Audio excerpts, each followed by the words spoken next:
안녕하세요. 이번 강의에서는 언어 모델과 워드 임베딩의 개요에 대해서 소개하겠습니다. 크게 세 가지 개념에 대해서 얘기할 것인데, 첫 번째는 언어 모델의 개요, 두 번째로는 워드 임베딩이 무엇인지, 세 번째로는 워드 임베딩의 대표적인 구현 사례인 워드 투 백에 대해서 설명하겠습니다. 언어 모델의 개요에 대해서 설명하겠습니다. 언어 모델에 앞서 좋은 모델이라 함은 현실 세계를 잘 모사하는 것을 목적으로 합니다. 언어 모델의 목적은 현실 세계에서 어떤 문장이 등장할 가능성이 높은지에 대한 예측을 잘 하는 것입니다. 만약 언어 모델이 예측한 문장이 현실 세계에서도 그럴듯하다면 그 언어 모델의 목적이 잘 달성되고 있다고 생각해도 무방합니다. 그럼 대표적으로 언어 모델이 해당 예측을 위해 풀어야 할 문제를 구체적으로 들어보겠습니다. 단어 예측 문제, Next Word Prediction Problem이라는 문제가 있습니다. 이 문제는 주어진 몇 개의 언어 단위들, 여기서는 단어의 연속이네요. 이게 주어졌을 때 해당 단어들 이후에 등장할 단어에 대한 예측을 해보는 문제입니다. 예를 들어 Please turn your homework. 다음에 나올 단어는 in이라는 단어가 제일 그럴듯해 보입니다. 하지만 over라는 단어도 그리 어색하지만은 않습니다. 반면에 refrigerator라는 단어는 어법에 맞지 않는 단어로 이런 단어로 완성된 문장의 가능성은 매우 낮을 것으로 예상됩니다. 당연히 the라는 단어는 더욱더 가능성이 낮아 보이네요. 지금까지 특정 단어의 연속 혹은 문장에 대한 가능성을 들어 언어 모델의 목적을 설명해 보았습니다. 대표적인 언어 모델은 확률 모델에 기반하여 해당 문장의 가능성에 대한 추정을 하는 것입니다. 이를 확률 언어 모델이라고 부릅니다. 이런 언어 모델이 자연어 처리라는 분야에서 언어 모델을 바라보는 방식입니다. 확률 언어 모델은 단어 시퀀스에 대해 확률을 부여하는 모델로 정의됩니다. 앞의 예제를 들어 설명하면 Please turn your homework 다음에 in이 나온 문장과 refrigerator가 나온 문장에 대하여 배정될 확률 값이 있다고 가정하였을 때 우리의 현실 세계 지식에 따르면 in이 나온 문장이 더욱 가능성이 높아 보입니다. 이런 경우에는 해당 문장에 높은 확률을 부여하도록 해야 하는 것이 확률 언어 모델이 작동하는 방식입니다. 확률 언어 모델은 이런 현실 세계의 지식을 반영하여 문장에 대한 확률을 배정하게 되며 이러한 지식의 단적인 예는 문법이라고 할 수 있습니다. 단순히 말하면 문법에 맞는 문장이 문법 오류가 있는 문장보다는 확률이 높아야 하겠죠. 이러한 지식을 반영하여 문장에 확률을 부여하는 예시는 여러 가지가 있을 수 있습니다. 먼저 어법에 맞는 말에 대해서 상대적으로 높은 확률을 부여해야 하겠습니다. Large wins tonight 보다는 High wins tonight 이라는 말이 더 어법에 맞는 말이므로 확률이 높이 부여되어야 합니다. 이 경우 문법적으로는 문제가 없어 보이지만 의미적으로는 왼쪽의 문장이 더 그럴듯해 보이죠. 그리고 오타의 여부도 반영돼서 About 15 minutes from 이라는 문장에서 특정 부분의 오탈자에 대한 확률 배정도 언어 모델이 작동할 수 있는 부분입니다. 마지막으로 음성 인식과 같은 응용에서 발화를 통해 들리는 소리는 두 문장 모두 I saw a van 이라고 동일하게 들릴 수 있으나 언어 모델의 측면에서는 두 문장 중에 어느 문장이 높은 확률을 부여받아야 하는지는 명백합니다. 이런 확률 언어 모델은 우리 생활 속에 이미 깊이 자리 잡고 있습니다. 우리가 소리로 발화를 듣고 인지하는 과정이 확률 언어 모델의 직관과 유사하다고 할 수 있습니다. 이 예제에서 어떤 발화를 듣고 들리는 대로 써본다면 다양한 문장으로 나타날 수 있겠지만 듣는 사람의 지식이나 현실 세계의 경험에 기반하여 본다면 이 문장으로 이해하게 된다는 것이 자연스럽습니다. 하지만 이런 능력이 기계에게는 확률 언어 모델이라는 방식으로 구현되어야 할 것입니다. 그럼 그런 구현된 실체 중에 가장 흔한 것은 검색 엔진에서의 자동 완성 서비스입니다. 우리가 검색창에 I saw a cat 이라고 쓰면 그 이후에 나올 수 있는 다양한 키워드들이 추천되고 혹은 오타에 대한 교정된 단어들이 주어지고 자동으로 교정이 되기도 합니다. 이런 서비스가 가능한 이유는 기계에 내재된 언어 모델이 어떤 문장이 확률적으로 높거나 낮은지에 대해서 파악하고 그것을 모델로 구현하고 있기 때문입니다. 이런 모든 행위가 기본적으로 데이터 기반의 확률적인 판단에 근거하며 우리는 이런 형태의 계산 가능한 모델에 대해서 다룹니다. 그럼 어떤 방식으로 확률 모델이 계산을 하는지 알아보겠습니다. 확률 모델에게 주어진 질문은 어떤 언어 환경에서 이 문장이 얼마나 그럴듯한지에 대한 것입니다. 확률 계산은 이러한 공을 짚는 행위처럼 어떤 특정 사건에 대한 정의가 필요한데 확률 언어 모델에서는 단어, 문장, 토큰, 기호 등 어떤 언어 단위의 등장이라는 사건에 대한 확률을 계산합니다. 그리고 언어 환경이라 함은 텍스트 코퍼스, 즉 주어진 문서 집합으로 해당 집합에서의 특정 문장의 등장 횟수를 세어 확률 값을 추정할 수 있게 됩니다.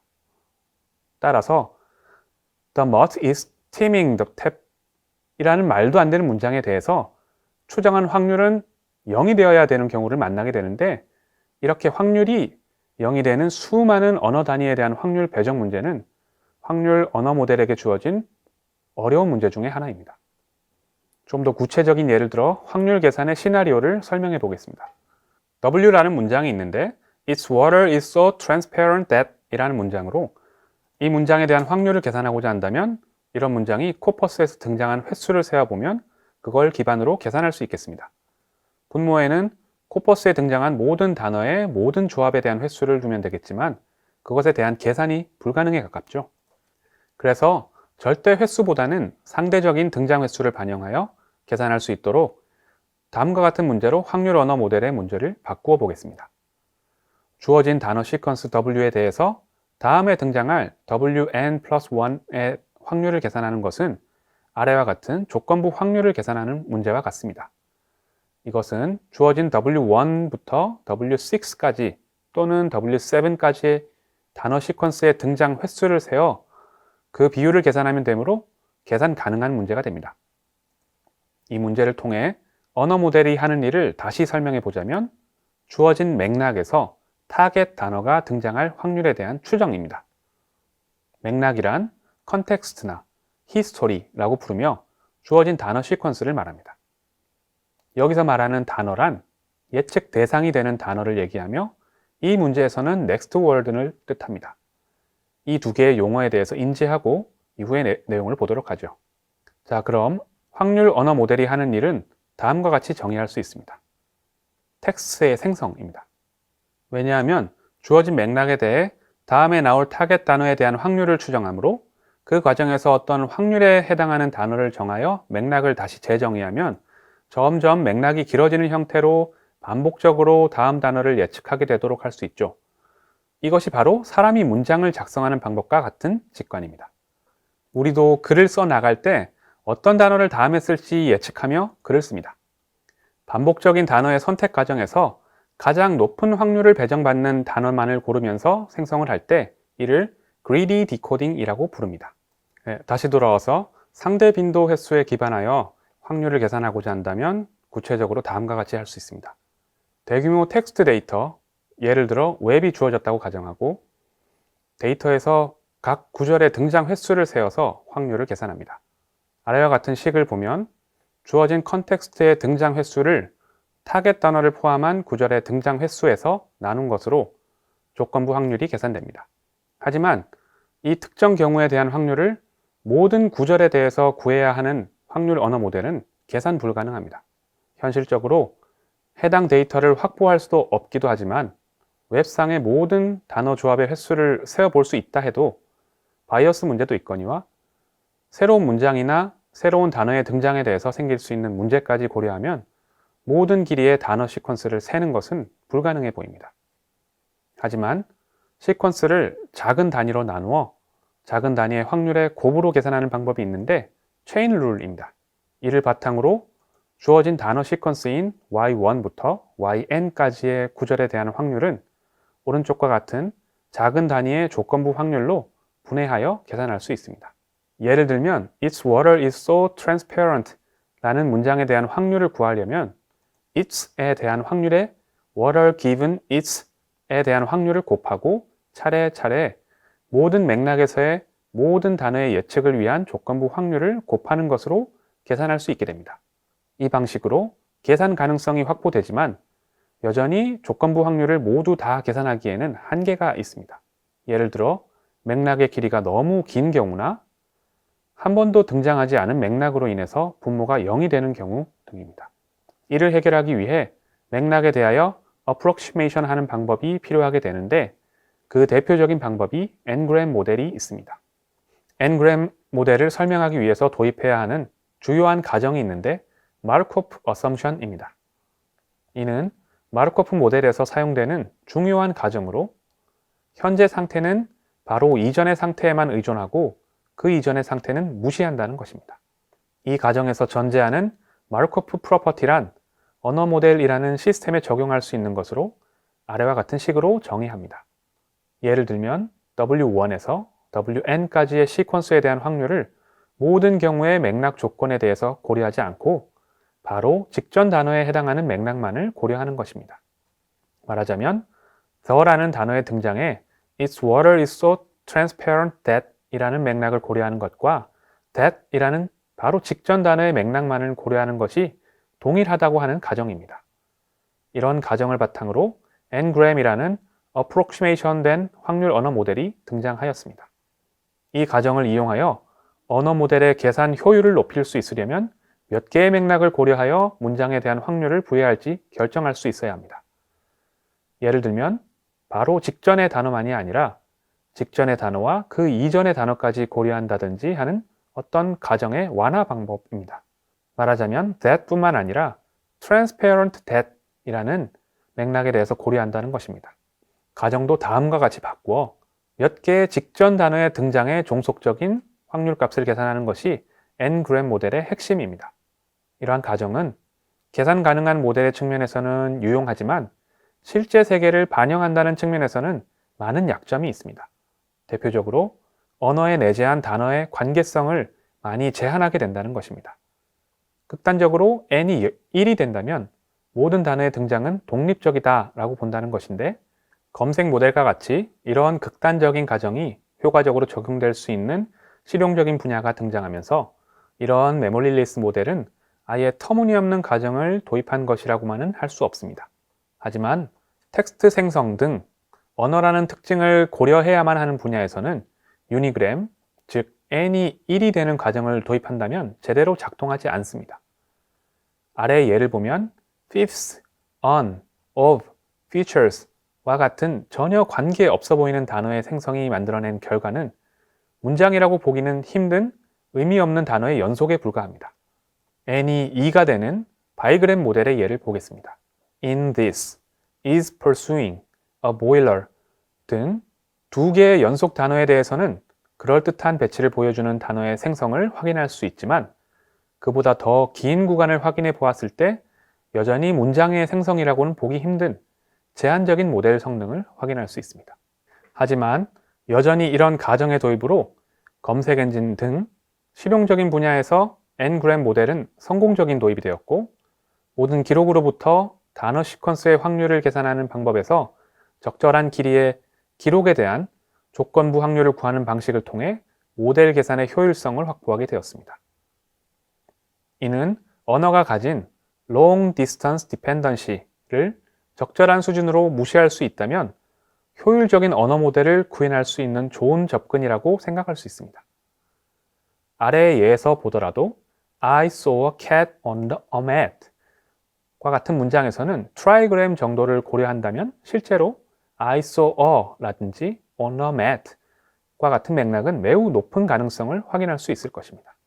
지금까지 확률 모델의 개요에 대해서 설명하였고 단어 임베딩에 대해서 알아보겠습니다. 기계가 단어라고 불리는 언어 단위를 처리하고자 할 때 필요한 모델을 단어 표현 모델이라고 합니다. 단어의 의미를 이해하는 것을 포함하여 단어의 형식을 구체화한다던가 다양한 정보 처리를 포괄합니다. 먼저 단어란 의미를 가진 최소 정보 단위라고 정의할 수 있습니다. 복잡하게는 형태소라든가 있을 수 있지만 본 강의에서는 상세히 다루지 않습니다. 그럼 단어 표현 모델이 해결해야 하는 문제는 단어를 어떻게 계산 가능하도록 할 것인가에 대한 것입니다. 단적인 예를 들어보면 단어라는 알파벳 연속이나 심볼을 기계가 이해하도록 하는 방식이 숫자로 바꾸는 것인데 그 구조화된 모습을 벡터라고 할 수 있고 바꾸는 과정을 벡터화라고 부릅니다. 하지만 이 변환 과정에서의 단어의 의미를 반영하는 것은 매우 어렵습니다. cold와 hot은 우리가 이해하는 단어로서 반대의 의미를 지니므로 벡터로 표현할 경우에도 그것을 수치로 반영해야 하는데 그것이 매우 어려운 일입니다. 그리고 cats, dogs와 같은 단어는 과연 유의어인가요? 반의어인가요?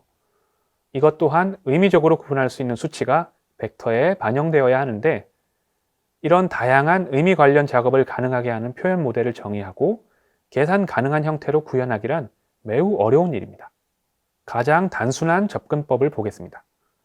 계산 가능성을 염두에 두고 생각해 볼 수 있는 예시 중 하나로 one-hot encoding이라는 표현 모델이 있습니다. 단지 단어에 대해 식별할 수 있는 의미만을 반영하여 벡터화한 것입니다.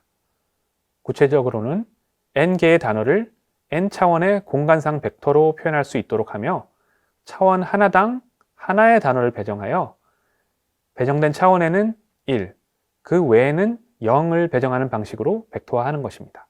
예를 들면 Rome은 첫 번째 차원의 1, 그리고 나머지는 0을 배정한 벡터로 표현하고 Paris는 두 번째 차원의 1, 그리고 나머지를 0을 배정하여 표현합니다. 이러한 방식으로 모든 단어에 대해 벡터 하나씩을 배정할 수 있으며 그 각각의 단어는 서로 다른 벡터로 표현되어 식별할 수 있습니다. 하지만 명백한 단점은 단어의 수에 따라 벡터의 길이가 길어지는 문제가 있고 스파르스 벡터라고 불리는 대부분의 값이 0으로 배정된 벡터의 계산 문제도 수반합니다. 가장 중요한 문제는 벡터가 서로 독립인 상태로 벡터 연산을 도입하여 단어의 의미를 반영한다던가 하는 용도로는 적절하지 못합니다. 그럼 의미 반영을 위해서 이런 단어 벡터를 어떠한 형태로 바꾸어야 할까요? 여기서 단어가 가진 의미는 어떻게 정의되는가를 생각해 볼 필요가 있습니다. 실제로는 사람들이 어떻게 단어를 이용하여 말하고 이해하는지에 대한 표현으로 그 단어가 정의된다고 합니다. 언어 사용에 있어서의 해당 단어의 환경이나 분포를 사용하여 단어를 정의할 수 있다고 하는데 그 직관은 아래와 같습니다. Words that occurs in similar contexts tends to have similar meanings. 이것은 distributional hypothesis라고 하는 가정으로 유사한 맥락에서 유사한 의미의 단어가 등장하는 경향에 대한 가정입니다. 예를 들면 oculist라는 단어가 등장하는 맥락을 보니 eye doctor라는 단어가 출현하는 eye나 examined 라는 단어들이 분포해 있더라는 것입니다. 그래서 두 단어의 의미적 차이 정도는 두 단어가 등장한 환경의 차이를 가지고 판단할 수 있다는 가정을 도입할 수 있습니다. 다른 예를 들어보자면 엉초이라는 단어에 대해서 들어본 적 있나요? 이 단어의 뜻이 무엇일까요? 아래에 6개의 예제 문장을 보고 파악할 수 있을까요? 모두 읽어보면 여러분들 머릿속에 떠오르는 어떤 이미지가 있을 것입니다. 이렇게 생긴 채소를 떠올리셨나요? 모닝글로리라고도 부르는 채소라고 합니다. 옹초이라는 단어의 자리에 모닝글로리라고 쓰더라도 상관이 없으며 단어의 뜻은 이런 방식으로 정의가 된다는 것을 반영한 이론을 Distributional Semantics라고 합니다. 단어의 의미가 맥락에서 기인한다는 것이죠. 반면에 Lexical Semantics란 단어의 의미를 사전과 어휘에 기반하여 정하는 이론입니다. 언어학적 지식을 최대한 활용하고자 하는 Lexical Semantics로부터 기계가 이해할 수 있는 형태인 Vector Semantics, 특히 그 부분에서 스파르스 벡터가 가진 문제점들을 지적하여 계산 효율적이면서도 맥락 분포를 반영하는 Distributional Semantics에 이르기까지 단어 표현 모델은 발전해 왔습니다. 이 시점에 등장한 하나의 방법론이 워드 임베딩입니다.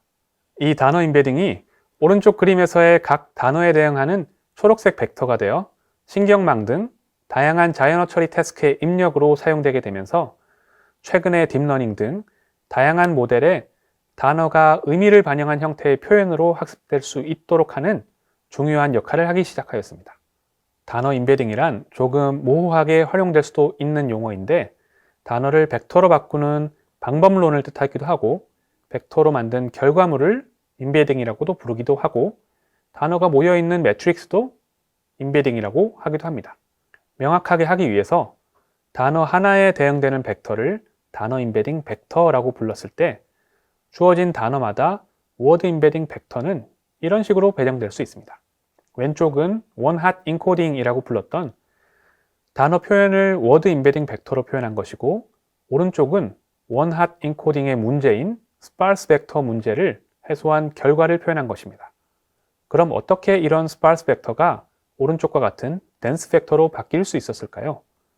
이 지점에서 워드 투 백이 등장합니다. 워드 투 백이라는 방법으로 단어를 이러한 short, dense 벡터에 대응할 수 있게 되었습니다. 그런데 놀라운 것은 이 벡터가 단지 dense하다는 특징뿐만 아니라 벡터의 각 차원에 배정된 값을 바탕으로 시각화를 해보니 의미를 반영한 형태로 벡터의 값이 정의가 되었다는 것입니다. 예를 들어 king과 man이 좌측 부분에 모여 위치하고 queen과 woman이 우측 부분에 모여 위치하며 man에서 woman으로 가는 벡터와 king에서 queen으로 가는 벡터의 방향과 크기가 동일하다는 것입니다. 이는 verb에서도 동일하고 특정 국가와 수도 간의 대응 관계에서도 매우 유사한 기하학적 관계성을 확인할 수 있습니다. 결론적으로는 이 변환된 벡터는 단어의 의미를 반영한 결과이고, 벡터 연산을 통해 단어 의미적인 연산을 수행하는 것도 가능해 보인다는 것입니다. king에서 man을 빼고 woman을 더해보면 queen이 나온다는 수식은 언어적으로 매우 그럴듯해 보입니다. 이것이 가능한 것은 아래 그림처럼 시각화된 벡터 표현으로부터 각 차원에 할당된 맥락 요소들이 king이나 queen이라는 역할이라든지 man이나 woman이 지닌 성별에서의 특징이라든지 매우 복잡한 언어 요소를 암묵적으로 반영하여 수치화하고 있기 때문입니다. 이것이 워드 임베딩의 놀라운 점이며, 이를 통해 많은 자연어 처리 문제들이 해소되며 다양한 알고리즘들이 의미적으로 좋은 성능 향상을 이루어내게 되었습니다. 마지막으로 워드 임베딩을 구현한 워드 투 백이라는 방법에 대해 알아보겠습니다. 워드 투 백은 디스트리뷰셔널 시멘틱스를 반영한 단어 벡터의 결정을 위한 신경망 모델에 관한 것입니다.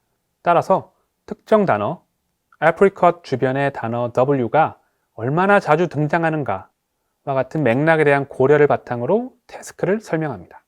그 모델이 목표로 하는 작업은 언어 모델에 대한 학습이며, 특정 단어의 등장에 대한 문제를 해결하는 기계학습 방법으로 단어 임베딩을 획득하게 됩니다. 크게 두 가지 방법론을 제시하고 있는데, CBOW라고 불리는 방법과 스킵그램으로 불리는 방법인데, 타겟이 맥락이 되느냐, 단어가 되느냐의 차이가 있으며 학습하는 방식은 거의 같아서 CBOW는 생략하고 스킵그램을 위주로 설명하겠습니다. 대부분의 그림과 예시는 제이 알라마라는 블로그의 그림을 활용하였습니다. 우리는 이미 언어 모델이 하는 예측 작업에 대해 알고 있습니다. Thou shalt not 이라고 예측하도록 하는 모델을 확보하고자 하며, 이 모델은 내부적으로 아래의 세 단계를 통해 not 이라는 단어가 예측되게 하는 구성을 하고 있습니다.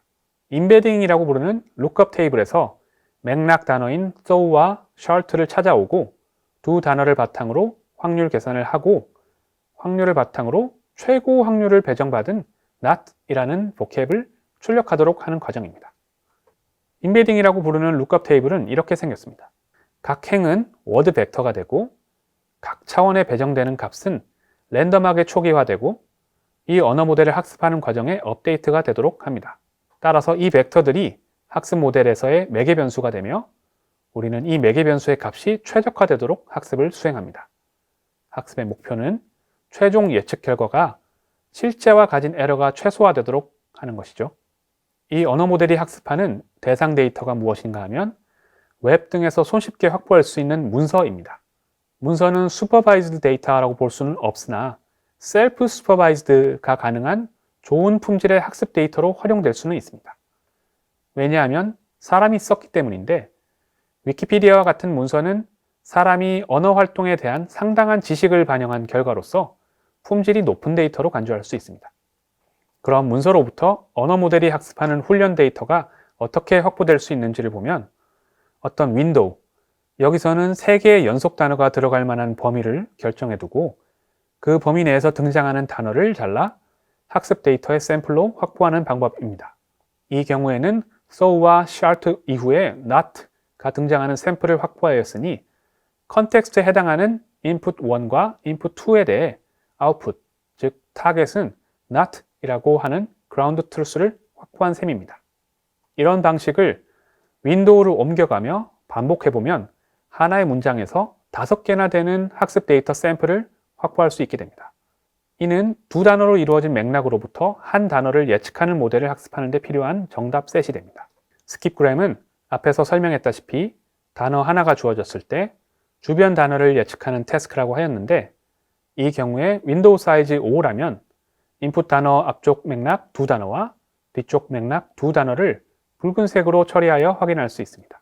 말하자면 하나의 인풋 워드, not에 대해서 4개의 트레이닝 샘플이 만들어지게 됩니다.